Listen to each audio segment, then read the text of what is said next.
we have is sexual exploitation. This is stuff where when you don't think about like a prostitution, of course. We have cyber stalking, that's a new one, and then voyeurism, things like that happen in that area as well. We have non-consensual sexual contact. This is if someone takes a part of their body, places it on another person's body that was not, of course, consensual in that situation. Non-consensual sexual intercourse and sexual assault. People talk about what is the difference between the two of those. Non-consensual sexual intercourse can happen in situations where maybe it started out as consensual and then halfway through it, it turned to a different situation. Maybe someone was under the influence of alcohol, and that's something that we have to educate our students on. What does consent mean? That's very important that we educate our students on what that means. Sexual assault, of course, is in a violent nature. Of course, we talk about attempted rapes and actual rapes in that situation. We developed a handout on campus from all different types of things I'm going to give you today. It's a parting gift or a souvenir, I guess, for participating in today's activities about those different areas that I just talked about, going to a little bit more. We don't think about sometimes what falls underneath this. Everybody's watched the fun video in Human Resources, right? Who can forget the broom and the janitor, right? So we think about, see, oh my goodness. There's a new one. I know, is there a new one? Is there a new one out there? So anyways, we think about it, some of the stuff that we do every day, making a joke, telling a joke, maybe there's a picture hanging in your office, maybe there's a certain word that you use that maybe is something you should think about when you're doing it. Sometimes we don't think about the simplest things that can actually be sexual harassment. What finds and creates a hostile environment for another person. Now, Title IX, of course, anytime the Title IX is involved is when we have a student involved.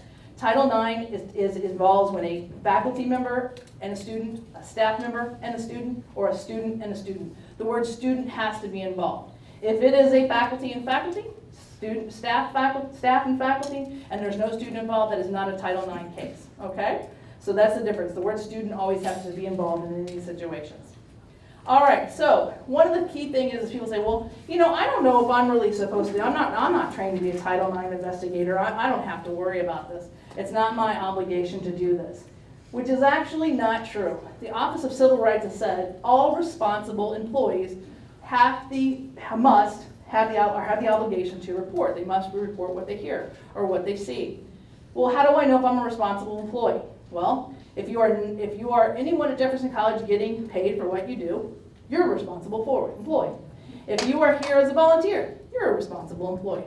If you are acting as a counselor, that's when the reporting doesn't have to happen. We have Sandy from Comtree that's on campus, and she has the ability to keep her information she receives in a confidential way. If you receive information as a responsible employee, you have that student that comes up to you and says, I just got to talk to you about something, but I don't want you to tell anyone. The last thing you can do is say, don't worry, I won't tell anyone. You can't do that. We have to be able to share that information. We can't have someone sitting around with information that is very important for us to have and to keep a record of. So there's the thing to think about that I borrowed, so what should I say? Found in doing research for today's presentation was this thing called Be Smart, which I liked this because how do I know when to say something? How do I know when to report something? So you take the word smart, and the first thing they say is the first thing we have to do is we have to determine, is the student safe? Does the person need medical advice? Or their medical attention? Who do we call? Do we need to call the campus police? Absolutely. I put that on there, but if you were in the previous thing, Diane said you can just directly call 911 if you have to, because they are dispatched from the Hillsborough Police Department.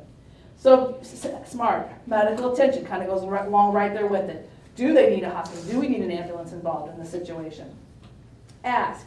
You want to talk to them. What can I do to help you? Do you need someone to talk to you? Do you want to talk to someone in Comtree? Do I need to involve more individuals in here? Do I need to ask, do you want me to call someone that, off campus for you? Do you want me to call your parents? Who is it you need to call? Report. This is the part that talking to students about their options.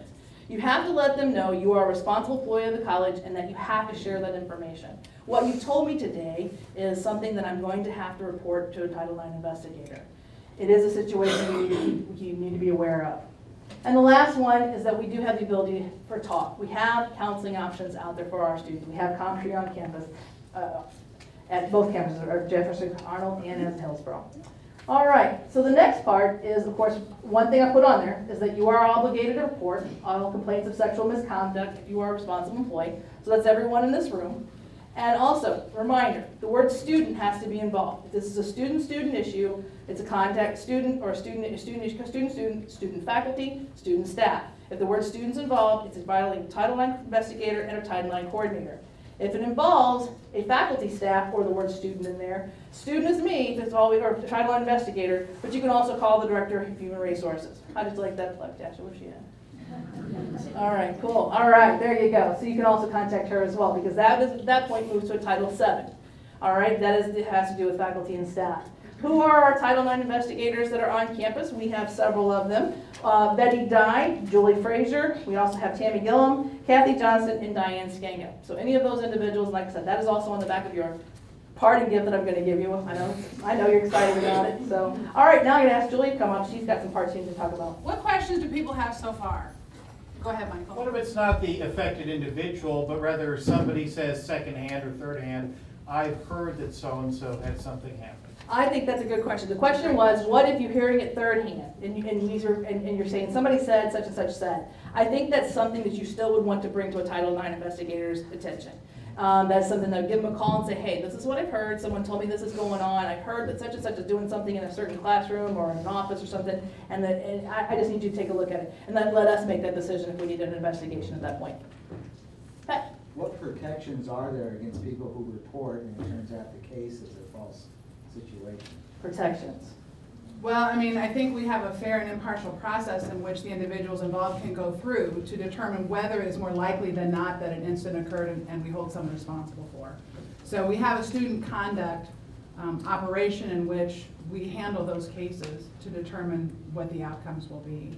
So both the accused and the accuser have protections throughout the process. And they can bring an advisor or another person into the process with them to help them through it. Go ahead. Yeah, what if the event is not on campus? And what if the information is dated, by a fair amount of time? I would still go ahead and report it, and then we can unpeel it and see what we can and can't do in the situation. Okay, I'm going to give you a specific case, Okay. and I'll do it real quickly. I had a girl I was interviewing for some doctoral work I was doing, and she's 21 now, 16. She was going to clubs, and she was arranging other girls to meet with older men. And I'm there kind of doing this whole thing, and I'm like, should I tell somebody this? Which Were I they did students not. at Jefferson College? She was one of my students in my class, and then we were, talking about her history and how far she had come. And she talked about a change. When she was 16, she started going to clubs and met people, and she was arranging prostitution in essence.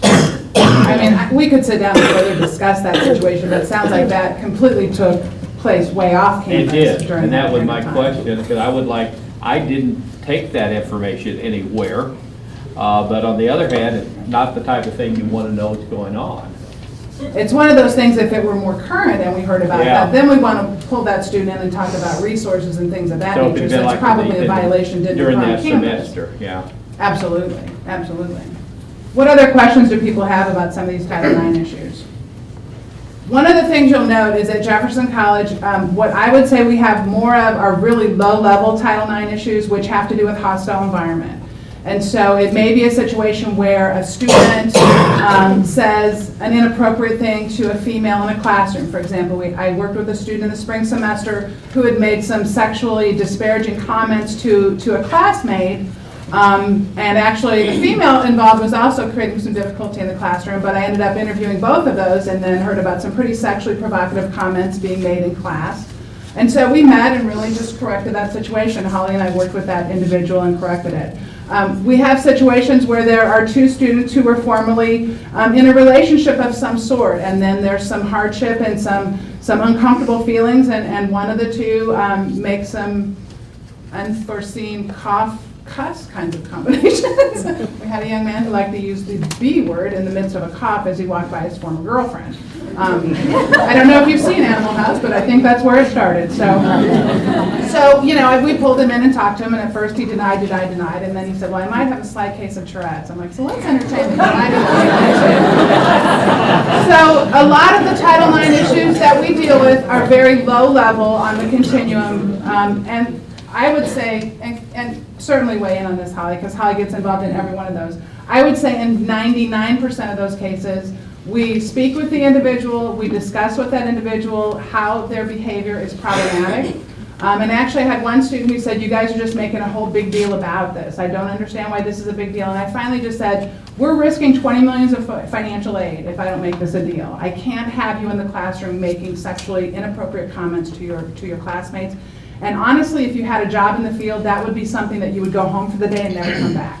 So these types of things aren't acceptable, and we go from there. So most things are things that we correct. Have we ever had sexual assaults at Jefferson College? We have. I mean, if you look at our campus security statistics, we have had sexual assaults. And what the feds really say now, if you're turning in statistics annually that say you have 0 sexual assaults on your campus, then you're really not listening to students and getting their information, because the belief is that it's predominant enough in higher education that it's happening in most locations, especially those locations in which you have residence halls, which obviously we do. So one of the, go ahead, Ron. Yeah, I think public radio, I heard this in the last month. My numbers might not be exact. I think we all know about 1 out of 4 females say that they were raped during their lifetime, which I find staggering, but you know, that's been old data. I think it was 7 or 9% of males had been raped by females. I think I'm on target. The gay community, I don't mean the community, people who are gay are sexually raped. It was either 3 out of 4 or 7 out of 8, and it just blew me away. And I don't mean by another gay person, I mean by period. So that's staggering. And so one of the things we wanted to talk about is in terms of reporting, a way in which you can do that, and there's a variety of ways in which you can report it. Oh, I thought you were going to say something. No. The most important thing is to report it to somebody, because you don't want to be the last person who hears that information. So one of the ways in which you can report it is through the Maxian Incident Report. You going to pull that up? Sure. It's on the Employee tab of My Jeffco. And it's a handy-dandy little incident report form. What's most important about the incident report form is the narrative section. So you can complete. Sorry. The most important part is finding it. Well, first we got to log on, right? The checkerboard. Have a good checkerboard, thank you. And so with an incident report form, you're basically going to put in the names of the individuals involved, anything that you know about them in terms of their V number, their birth date, anything identifying so that we can look them up in Banner, and then describing the circumstances and what's been told to you. So the incident report is fairly cut and dried. That's certainly one way to go. A lot of individuals with these sorts of situations also want to speak with someone personally. So what happened, Holly? It wanted to memorize my password. I said no. Okay. All right, so where do I go? Oh, The employee tab. good, good, good. Do I have one of those? Yes. I don't know, you know. It's been one of those days. All right, so you would roll down to the right-hand side, and there it is. And the Maxian Incident Report is a little counterintuitive. The first information that you put on it is your own information, which seems a little backwards. It seems like you should be putting in the name of the students involved that you're reporting about, but for some reason you're the important party at the beginning. So you're going to put your information in there, and then you're going to say whatever came to your attention. What's really important is that it be a very factual report. So it's a report about what I was told, and you're going to indicate on the form where you were told this information, at what time, and on what date. And you will not be putting in your opinion or your perception or any of that sort of thing. I oftentimes use the words indicated, alleged. Alleged isn't a word, is it? Allegation. And sometimes I mix them up. And so what you're going to do is, this is the thing that I was told. A lot of people really want to talk someone through that. So they'll call my office. They may call Betty. They may call Holly. You get a lot of those calls. And they'll tell the story that they've heard, and then we'll deal with it. I know we had a call from a student one day. She was walking down the hallway of a classroom building and heard a couple of men discussing, you know, I don't think that person did that with permission, and was discussing what sounded like a sexual assault situation. So that never got to the point that we could identify those individuals, but we still looked into it, because we feel that if there's some discussion on our campus, we want to try to get as much information as we can. Did you find it? I did. This is it, yeah. So it is really helpful if you're a Banner knowledgeable individual and can look up their V number, because if it's someone, for example, named Michael Smith or Joe Brown or something of that nature. Sometimes everyday sorts of names, it can be a little troublesome to try to figure out exactly who we're looking for, so it's helpful to know that. Back to the PowerPoint. What's that? So I'm going back to the PowerPoint. Okay, that would be good. Julie, you have a question? Who does? Over here. Oh, okay. I'm just curious who the report goes to and how quickly is it acted upon? That's the next one. The report goes to a variety of people who serve on the behavioral concerns team. I receive all Maxian reports, and then the individuals involved in the behavioral concerns team have different levels of what they get in terms of that information. And generally, it will be acted upon immediately. So the problem is it's not a 24/7 type of hotline sort of thing. So I think if it's something that needs immediate attention, calling the police department, calling 911 is the way to go. But normally, many of us kind of check throughout the day and night to see if Maxian reports come in, but someone would be acting upon it very quickly. And that goes right into what happens. So generally, if I'm going to receive that information, usually I'll contact the person who reported it just to make sure I have all of the information correct. And then we'll generally start calling individuals in whose names are included in the report. Usually there will be at least a couple of people, but we sometimes designate a team of individuals to interview folks who've gone through the Title IX training to make sure that they understand interviewing techniques and how to very carefully ask questions to get to the heat of what has really happened. And so the investigation will generally go pretty quickly. And sometimes, and most times, those types of situations are resolved in an informal manner. Usually if we've had someone who's done some low-level sexual harassing sorts of comments, we work together, and the students always have the option of going with an informal hearing, which means that I adjudicate it, or they can go with a formal hearing in which there is a panel of individuals who hear a case in terms of faculty, staff, and student panel. Most individuals select an informal case because I tell them up front, if you go with an informal case, these are the consequences of this behavior. Sometimes it will be a warning, verbal or written. As we escalate on the continuum, it can also be a probationary status where if you engage in prohibited behavior again this semester, you might be kicked out of school. Serious enough sorts of situations, and especially in terms of sexual assault, have resulted in expulsion from the institution. And in that scenario, that individual can never come back to the campus. So there's a wide range of things that happen. Which takes us to the final slide, situations, questions, and comments. So what other questions do people have or concerns do they have? Go ahead. I just have one, and it's in regards to sometimes the clothing that they wear, like a t-shirt with some really sexually almost foul things on it. And I'm like, okay, what do I do with this? You know, you turn it, I just like, turn that around. You need to turn that shirt around and go to the bathroom and turn the shirt around. But I mean, how do you handle that? That's creating a hostile, could possibly be creating a hostile environment just for you, could be creating a hostile environment for someone else in that classroom room too. So having them And just turn for it the other around. people in the classroom too, because they make comments. And it can be considered a hostile environment for female students. And so it's similar to those individuals who engage. Repeat the question. The question was if someone is wearing sexually provocative information on a t-shirt that is inappropriate, and how to handle that. And we discussed that that would still be something to go ahead and report because that contributes to a hostile environment. I think another example of that is individuals who access pornography on our computers, whether it be in a computer lab or the library or anywhere else on campus. That has to be handled as a Title IX violation. That creates a hostile environment.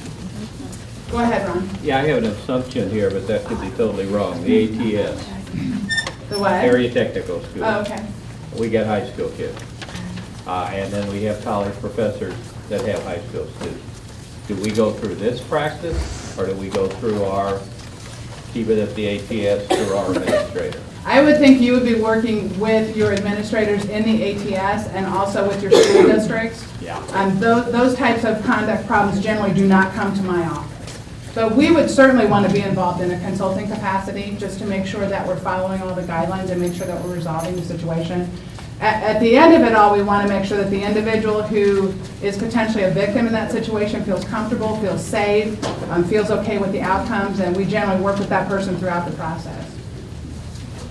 Pass it out now. Now am I on? All right, there we go. Now you are. All right, good deal. Hey, the pamphlet's coming around for everybody to have one. It has Title IX, it covers the 10 key areas. In the front of it has exactly what was being showed in the little video ahead of time. It kind of gave everybody a reminder about what Title IX, gender discrimination, and the sexual assault piece. It has all of the sexual misconduct information that I was talking about in a bigger picture there. It lists better examples and gives clear definitions of what each one of those are. And on the very, very back of it is important numbers to remember. There's my numbers on there for the Title IX coordinator, and also all of the investigators are also listed on there for you. So that's information for you to have, just as a resource if something ever come up. And don't forget that the maximum report is on the employee tab, and if you still have one like I do, hey, great. That makes you a responsible employee. Don't forget you have to report. You are obligated. Any other questions? Are new students oriented to what Title IX is so that they are made aware of what falls into this, so a student doesn't say, I didn't know that would. The question is, are all new students oriented to Title IX? Where's Kathy for that? In the orientation sessions right now, are they covering Title IX related issues or directing them to the portal and where the Title IX information is? Not at the current time, but we will be changing that. We had put on Blackboard last year a lot of it. Which has a lot of that information on there, but it is not something. Well, that we I'm cover curious in our if organization. the students are made aware of what they need to be doing. Well, the students, the students receive the student handbook, and all the students who take College 101 or any of the other first-year experience courses, everyone receives the student handbook, so that's reviewed that the code of conduct is included in the student handbook. We're having Viking Woods orientation for new residents coming up, and so that's one of the topics we'll be discussing with them, since we more likely see those sorts of situations in terms of sexual conduct sorts of things over in Viking Woods. But yeah, we covered that. Go ahead, Susie. If a student is expelled from here because of that, does the student they're going to expel? And conversely, if we are receiving a student who's been expelled from a previous school, do we know that? I generally do not know that. I might know that if it's a person who's applying to get into Viking Woods, because depending on if there was a criminal case opened in that person might have a criminal background. But generally, I do not know of that. And oftentimes, you don't know at the point of expulsion what that person will be doing next. There is some consultation with professionals in conduct offices about those sorts of students if there's a problematic student. And we can discuss some of those types of situations without violating FERPA. FERPA kind of flies out the window with some of this kind of stuff. Yes, it does. Kim, just no. She just got Kim definitely. Yeah. There was a hand over here. I was just waving. Goodbye. Who's doing this? What's that? Who's doing this? It's like, I gotta go to the MCCA meeting. Yeah, I gotta go. Can't be late. If you have any other questions, Holly and I will remain up here. And don't hesitate to call either one of us for a question in a situation that you're handling or you hear of. And we'll do everything we can to assist you, okay?